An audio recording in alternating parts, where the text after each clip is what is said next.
Ego disconnects, love connects. If the cosmos is a grand ocean, we are all part of it. We are one with the ocean, not individual drops in the ocean. When we think of ourselves as individual drops, we feel separate in our boundary and in our feelings. This is what is called ego. We become driven by feelings of I and mine. As long as this separation remains, we never experience the energy of the ocean, that is love.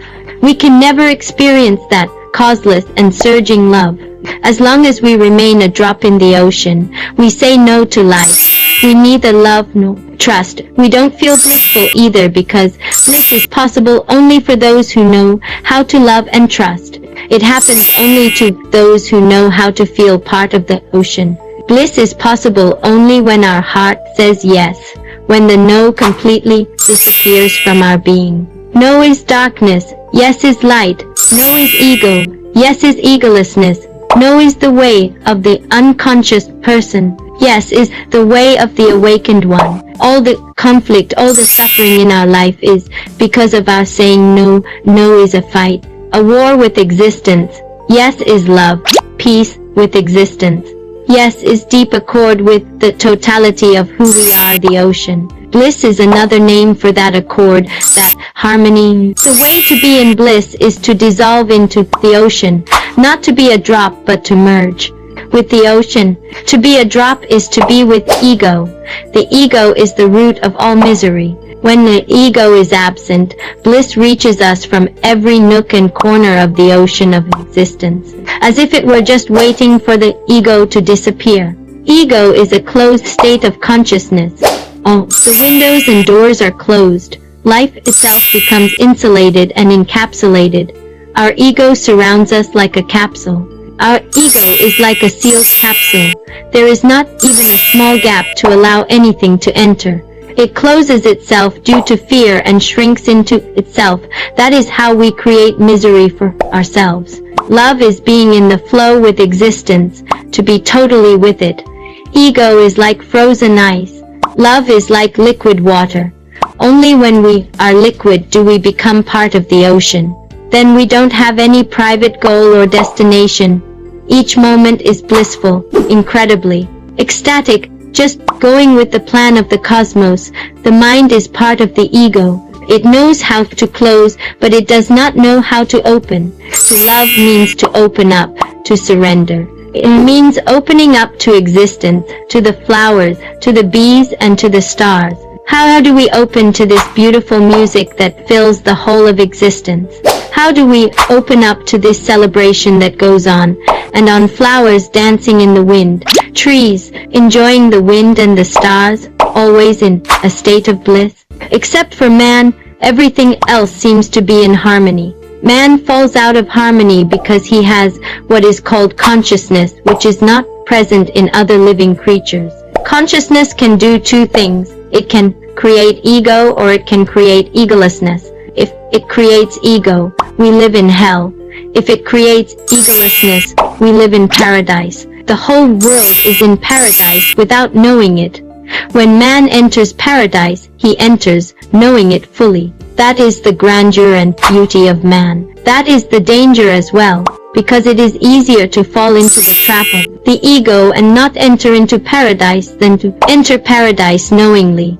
The problem is that we have forgotten who we are and for what we were created. We are emperors of love, but we dream that we are beggars. We have the whole kingdom of existence within our being, and yet we continue to beg for mundane things.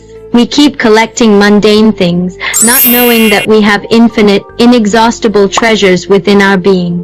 We are oceans, yet we are thirsty because we have become disconnected from our own selves. But no matter how disconnected we are, no matter how much we have forgotten and how long we have forgotten, it can be remembered in a single moment and we can become connected immediately.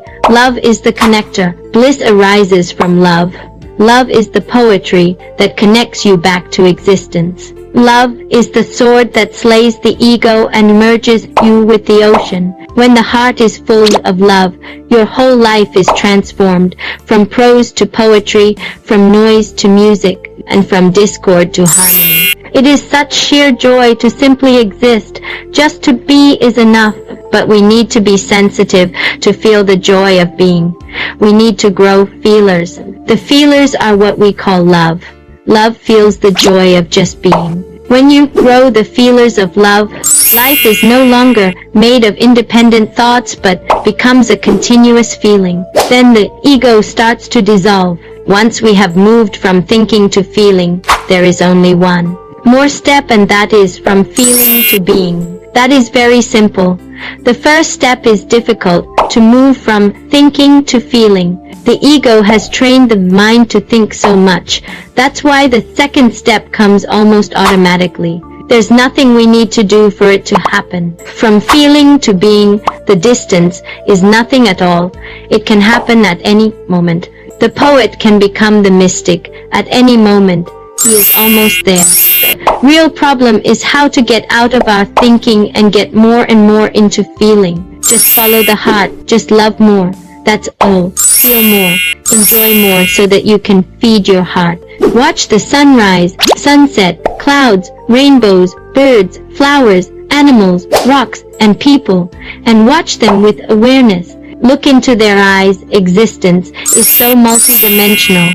Look into every dimension like a poet. Praise it. Feel it. Be ecstatic. Expand your consciousness and experience every single detail of existence with love. Slowly, the ego will lose its hold and disappear.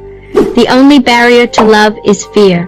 When things start happening, we become fearful, because with love we enter into a merger.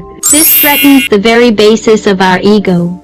Ego is separateness, while love is a merger. The fear we feel is nothing but the fear of the dissolving ego. Let the fear be there. It will hang around for a while. If we simply ignore it, the ego will leave us. It is a great day when fear of losing the ego leaves us. From then on, growth becomes simple, easy, and spontaneous. Then we are not only love is living enlightenment. Bhagavan Nithyananda Paramashivam.